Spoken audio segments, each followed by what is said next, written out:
Okay, Wednesday, mind mission on the Toad Cam in New York, Toad City, hitting it with reframing. What is reframing? What is reframing an example of? Reframing is an example of chunking up and shifting laterally, up one and over one. It's the knight's move in chess, okay? Why do we do it? Reframing is when someone is trapped in, stuck in, insisting on something that happened or something that is out in the world means something else. That something belongs to a certain category. All ABCs are XYZs. So they're saying if you see an ABC, that means they are of the category XYZ. And they're great stories, many of the great stories in the world of literature, I think, involve frame changing, frame shifting. You're set up to understand things one way, and then some new piece of understanding comes in and you just pop over to a totally different frame where things mean completely different things. So reframing is a central skill. Reframing is an absolutely basic skill. In order to be able to reframe well, you've got to get really good, very practiced at chunking up. So someone may come along and say, I saw your kid doing something. I think he's something else.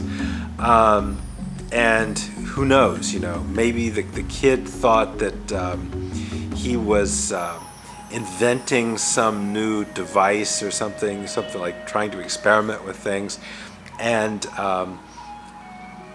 the guy that saw it didn't understand his motive, didn't understand why the kid was putting these things together and assembling these things in a certain way, and just assumed that this guy was, just a crazy mess maker. Your kid's just a crazy mess maker. He doesn't really have, he's just throwing a bunch of junk together. But maybe the kid, saw some experiment like on Mythbusters or something, and he really wanted to know what would happen if you did this strange thing.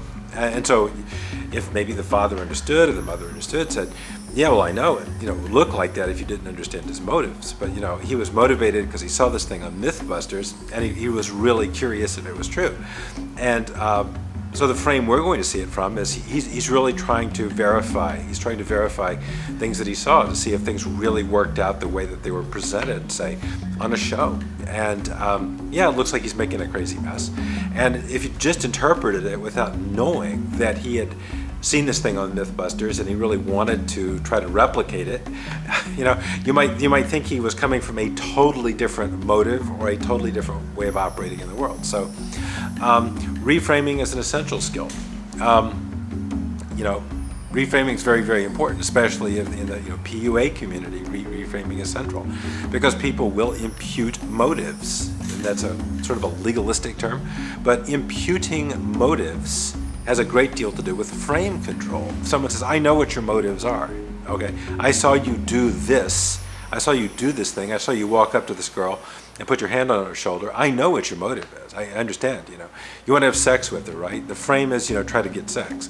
And they'll just put that in the frame. And you might say, actually, you might not be aware, but, the girl was blind. And, I was helping her find the way, pointing to the exit. She was a blind girl, and she asked me where the exit was. I was just trying to help her find the exit to the restaurant.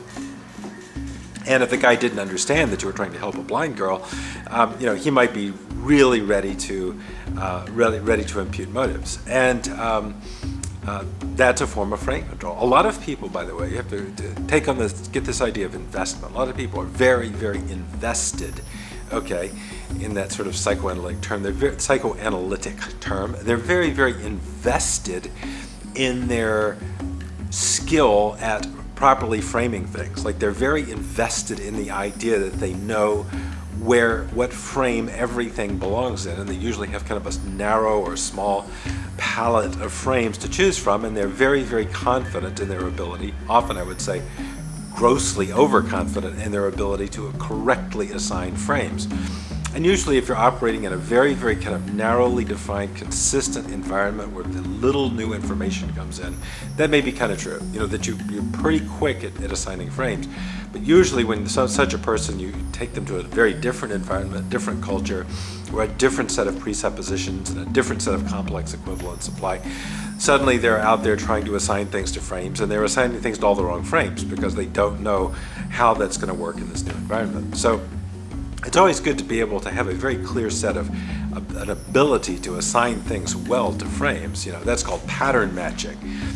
People are great businessmen. You can make a very quick business decision. They have a lot of experience in business. They know exactly which pattern, what frame to put things in. But then maybe their attorney might say, well, are you aware that yes, from a competitive standpoint, that might be a brilliant assignment, but it also is going to run afoul of, say, antitrust law.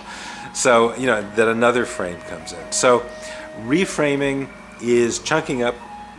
Framing is just chunking up, okay? That's another way of saying chunking up. You're chunking up, you're putting something in a frame. Reframing is finding a more useful, more flexible, more adaptive, more creative framework. Maybe it's a larger frame, maybe it's a more flexible frame, maybe it's a more richly filled with subtle points frame. But get very, very good at reframing, because I would say that one of the main problems that people have, if you really get down to it, people with emotional problems, character problems, neurotic problems, attachment problems, are really problems of framing. Really problems of saying, that person frowned, they hate me for all eternity because I said something and they think I'm totally disgusting. And they're stuck in that frame. They can't get out of that frame. And if you're as a therapist, boyfriend, businessman, something, a great deal of your success is going to depend on your skill at properly, correctly framing things in a timely way. So that's what that's about, in a nutshell, in a very small nutshell.